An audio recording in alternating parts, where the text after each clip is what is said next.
Hello to everyone. Welcome again. If it's your first time, I'm Nihal, and on this channel, we're discussing different topics, but basically, our main focus is the work life in education and everything that includes basically living in Austria.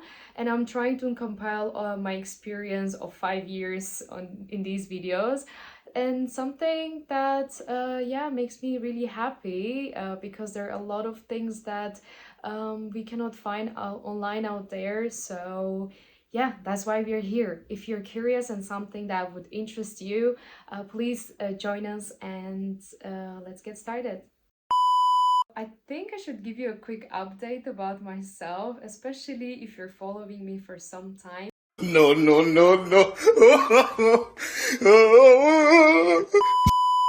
You haven't seen me on this channel for a couple of months.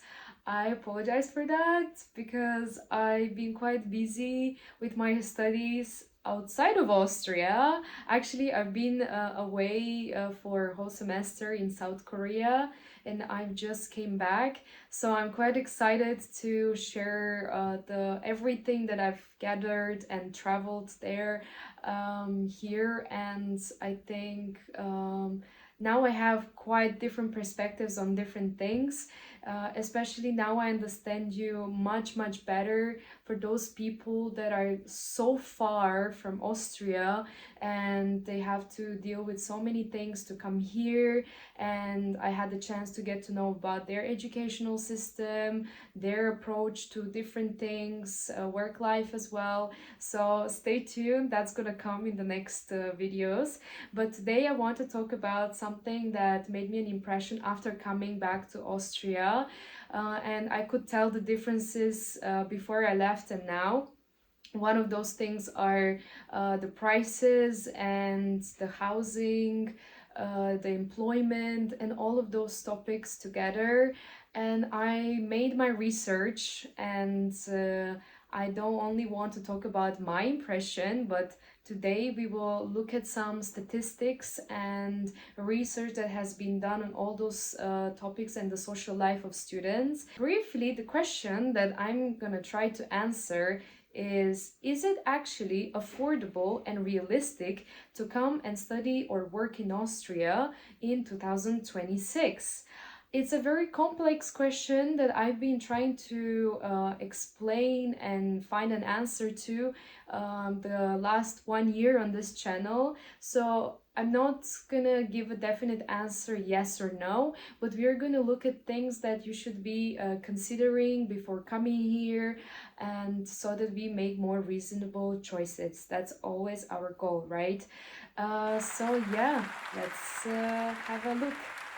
So let's try to look at the cost perspective of the question: is studying in Austria worth it in 2026?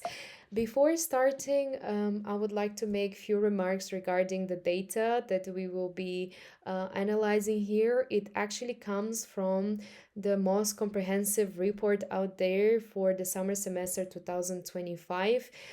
There is still ongoing research for 2026, and it comes from the Institution for Advanced Studies, or IHS.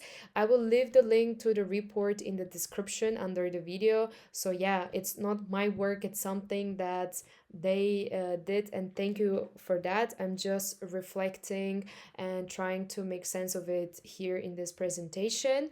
And also take the information with a grain of salt, given that the report was quite extensive. It was like around 230 pages. I read through it and I tried to make the most information that is essential out of it, and yeah, reflected here. And given that it was in German as well, there might be some errors. So yeah, always double check the report itself. Let me know if you cannot find it online, although it is there. I will also share the PDF as well. Okay, cool. So the study actually published that the average student budget was 1.6 k and that comes from more than 36,000 students. That's how many students participated in their online questionnaire. And compared to 2026, it's actually an increase of 1.8%. Looking at the lower and upper quartile, we can see that 25% are actually below 1,000 and 25% are above 2000. So these are the ranges, and we're mainly gonna talk about average values. But looking at the financial difficulties as well, they decreased from 29% to 25%, which is also a positive change here. So, how is the student average budget compared to the living cost? So, they can be reflected with around 1,002 euros, which is higher, around 70 euros more than 2023. That's the information I could find.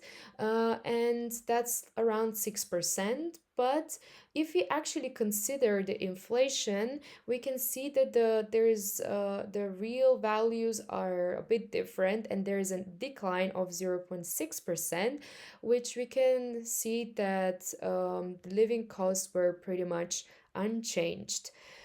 Looking at the proportions of the overall cost, it goes to food a lot, around 273 euros, to clothing. Bear in mind that comes from only 85% of the student. For mobility, 90%, 90 euros. I can tell that especially in Vienna, for maybe it's going to be reflected next year, but the monthly transportation fee was 50 euros and now it's 65. And before, there was such thing as like for students uh, up to I think 27 years old, that they could pay much less, and the semester ticket was like 80 euros only, while that thing was completely abolished. Right now they're only yearly tickets, which cost around 294 euros if you buy your ticket online. So yeah, there was a drastic change in the prices in Vienna, at least I can tell. And yeah, it is what it is. Anyway, and also we can see that 85 euros on average also go for health. And something that we spot here are the study costs. The study costs are fairly less compared to the other categories, which is what actually makes Austria attractive for other students, especially the study costs, meaning the tuition fees as well, are much, much less. You pay around 25 euros if you're with a European citizenship, and if not, around 720 euros. Yes, if you are outside of Europe for yes, for universities. Here is a breakdown, more comprehensive breakdown of other categories as well. You can check it out. Let's look at the housing. Actually, the highest expense category is the housing. On average, people pay around 586, and which is an increase of 7% in nominal terms since 2023, and adjusted is 0.3%. Definitely I can see that happening in Vienna as well, but you can be smart around it, because we will look at how these numbers change based on the type of accommodation and the location. But before that, let's compare it to the student budget. So it was calculated that 38% of the total budget actually goes to housing. That is quite a lot, but if we have to compare it to previous years, that's fairly constant over time, given that it didn't change. It was the same in 2023 and a bit less in 2019. But again, housing is a large part of will be a large part of your budget. Keep that in mind. Okay, now let's look at how these numbers deviate based on what type of housing you're choosing. And the main questions are dorms getting more expensive? That's something that you've been asking me a lot, and I've been asking myself a lot, although I don't live in a dorm. But let's have a look. So we see that the individual households and the households with partners spend the most on average on housing. And by the way, these numbers exclude the students living with their parents. And students in shared apartments pay on average a little bit less than the average, around 500 euros. We can see that the dormitories are also quite yeah, a bit more expensive, around 500. But we can see that the cost of living, the prices of dormitories have increased quite a lot compared to other forms of housing. Even adjusted with inflation, we see that there was an increase of 7% in the last 2 years. And this is mainly due to the increase in the number of private offerings and commercial operators as well, especially in Vienna. We also see an interesting pattern here that the smaller university locations have the highest housing costs for all forms of housing. Um, the causality, I'm not really sure what can be the reason, but that's just what the students answered in the questionnaire. Let's look at the main cities like Klagenfurt, Vienna, Innsbruck, and Graz. In Klagenfurt, actually, we see that students who live with partners or in independent households spend the highest amounts, around 674. Vienna has the third highest overall average of housing costs, and that goes to dormitories. For Innsbruck and Graz, we see that the dorms are the lowest there, but if you choose to stay in a shared room, then it's quite a lot for students in these cities. So I would say that if you keep this information in mind, you can make more reasonable choices and find cheaper options. And bear in mind, especially in Vienna, the location, at least for me, doesn't matter that much given the excellent transportation system. You can get from one point to another easily within like max 40 minutes maximum, while in other cities we see it can reach to even an hour and more. So, yeah. How is it the situation working while studying? So it turns out that the employment covers for the most of the budget of a student, and it's the most important source of income. And we see that 68% of students actually work. So this information, I think, comes from other studies as well and includes uh, around 210,000 students.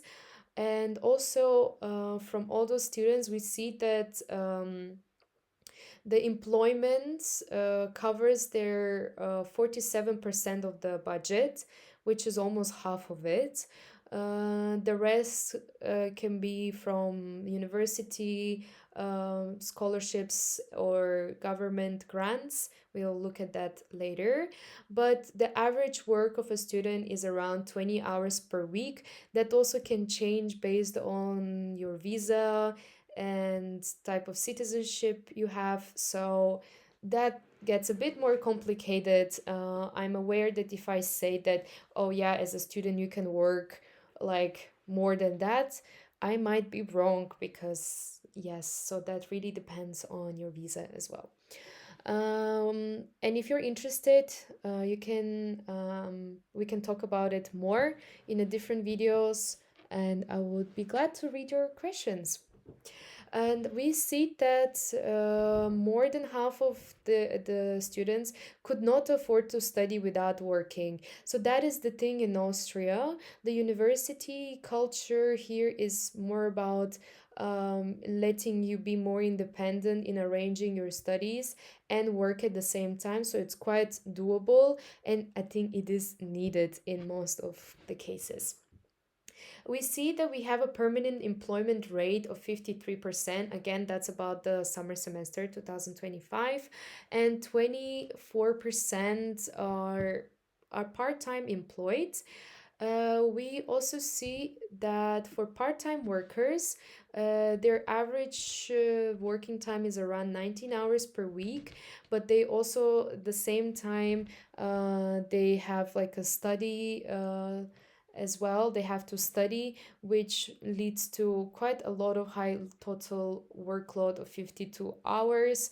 Um, which 72% of them actually stated that they have difficulties with combining studies and work at the same time. Um, from my experience, I did work part time, and I was working around like 20 to 25 hours per week in the very beginning of my bachelor studies. For me, it was okay since I could work in more flexible hours in different countries. That's why, and I was working from home. That was pretty doable, but there were people that were, I remember, let's say, babysitting or taking care of dogs or any other part time job, and that was can be a bit harder. So again, you can be smarter about it and choose feasibly. So yeah, here you can see more a breakdown, a comprehensive breakdown of the type of jobs that the students are engaging with. So we have full time, we have part time here, internships as well, and so on. What is the actually the trend with unemployment? Let's see what are the rates. So the first quarter 2026 was actually concentrated in younger age groups between 25 to 34. That is sad because the numbers increased from 1.9 percentage points to 7.4. I think that is in nominal terms though. But I remember from the report that the employment rate increased among older age groups, I think from 60 to 65 years old. So this employment unemployment mainly applies to younger age groups.